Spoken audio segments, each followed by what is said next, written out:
پشتی کو دەمێ چنینە جا لە ڕۆژاوای کوردستانی بێداوی هات و وەرزێ چنینە گەنم لە هەندێک ناوچە دەست پێ کرد و لە هەندێک ناوچەیان دن تێ چاوەڕێکردن و دەست پێ بکێ دەمێ فرۆتنا گەنم نێزیک بوو پێدا ڕێگریە لە جۆتکردن ڕۆژاوای کوردستانی دکێک و گەنمێن خوا بفرۆشێ وان نەچار دکێک و گەنم بفرۆشنەوان ڕژێمە ئەسەد نرخەیە کیلۆ گەنم بە 400 لەیرە سووری دەست نیشان کرد و پێدا 315 لەیرەش بۆ هەر یەک کیلۆ گەنم دەست نیشان کردە ji ber ku nirxê rejêma Esed ji genim re bêhtir e. Cotkarên Rojavayê Kurdistanê dixwazin genimê xwe bifroşin rejêma Esed.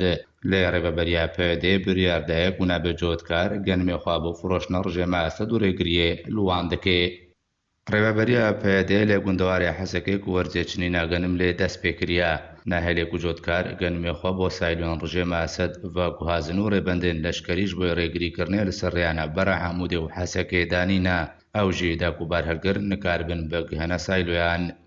وەکە هەمان سیناریۆیە ساڵە بوری پێدە جۆتکار نەچار دەکەیت و گەنم بفرۆشنەوان ئەو ژێ دڕیا سمساران بە و بازرگانێن سەر بێ پێدەبە پێدە بە خوا گەنم دفرۆشی ڕژێمە ئەسەد بە نرخێ 400 لەیرەیە سووری و ئەو بەخوا بە نرخێ 315 لەیرەیان ژە جۆتکاران دەکرێت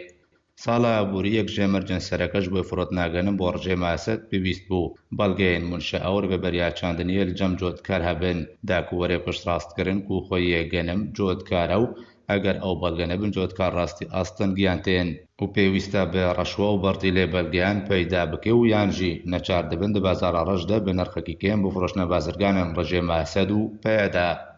بنگەهێن و ڕژێمە ئەسەد گەنم لێ کۆم دەکەی دائیرە ئەسەرۆ الحەیوانیە و الجورمزە کریا بارهلگری حتا کو گەنم بە دگوهازن دە ساڵا بوریدا